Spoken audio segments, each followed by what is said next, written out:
جی بسم اللہ الرحمن الرحیم، آپ کے لیے حاضر ہوں میں تازہ ترین اپڈیٹ کے ساتھ۔ بہت ہی زبردست نیوز ہے ریئل اسٹیٹ کمیونٹی کے لیے، ہاؤسنگ سے تعلق رکھنے والے تمام لوگوں کے لیے۔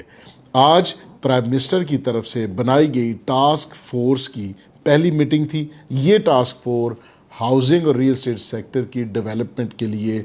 بنائی گئی ہے، اور اس میں جو پرائم منسٹر صاحب کا ویژن ہے اس کو ٹرانسلیٹ کرنے کے لیے ٹاسک فورس کے تمام ممبران انتہائی کمیٹڈ نظر آئے اس پہلی میٹنگ میں، اور سب کا یہ خیال تھا کہ ہم نے اس سیکٹر کو فیسیلیٹیٹ کرنا ہے اور ٹیکسز کو ریشنلائز کرنا ہے، ٹیکسز کی جو شرح ہے اس میں کمی لے کے آنی ہے، اور یہ جو ٹیکس کا برڈن ٹرانزیکشن کی کاسٹ کے اوپر ہے اس کو ہم نے الحمدللہ کم کرنا ہے۔ اس کے لیے مختلف ورکنگ گروپس تشکیل دیے گئے ہیں۔ جو ورکنگ گروپس اپنی اپنی سفارشات مرتب کر کے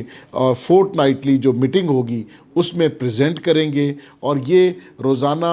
دوسرے دن یا 3 دن کے تواتر سے یہ میٹنگز ہوں گی ان ورکنگ گروپس کی، اور ایز سون ایز یہ سفارشات تیار ہوں گی 15 دن کے بعد ان کو کمپائل کیا جائے گا، مزید ہونے والے کام کے بارے میں ڈسکشن کی جائے گی، اور اگلے 15 دن میں یہ پالیسی جو ہے وہ بنا کر پیش کی جائے گی پرائم منسٹر آف پاکستان کو۔ لہٰذا first time in the history of real estate یہ ٹاسک فورس مارز وجود میں آئی، اور اس میں تمام امپورٹنٹ لوگ، میں خصوصی طور پر شکریہ ادا کروں گا chairman task force minister housing and works کا جو ریاض پیرزادہ صاحب ہیں، انہوں نے ذاتی طور پر اس میں دلچسپی لی،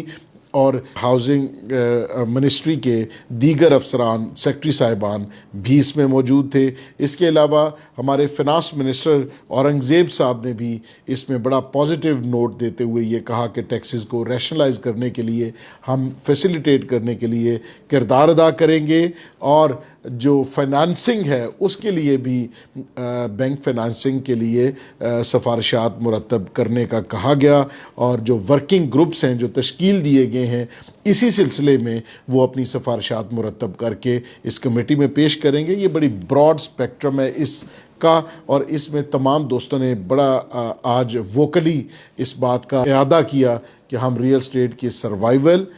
ہاؤسنگ کے سیکٹر کی ڈیولپمنٹ اور کنسٹرکشن انڈسٹری اور اس سے الائیڈ انڈسٹریز کو چلانے کے لیے اپنا بھرپور کردار ادا کریں گے، اور گورنمنٹ کا ریزالو بھی اس میں یہی نظر آیا کہ گورنمنٹ بھی اس سیکٹر کو چلانے کے لیے بالکل کمیٹڈ ہے، اور پرائم منسٹر صاحب نے جو ٹاسک فورس تشکیل دی ہے وہ ایک ڈرائیونگ فورس ہوگی انشاءاللہ اس انڈسٹری کو چلانے کے لیے۔ تو میں آپ سب کو مبارکباد پیش کرتا ہوں۔ جس طرح بینک ریٹس آپ نے دیکھا کہ شرح سود میں کمی واقع ہوئی ہے، اسی طرح گورنمنٹ ان پالیسیز کے ذریعے ریئل اسٹیٹ اور کنسٹرکشن کے شعبے میں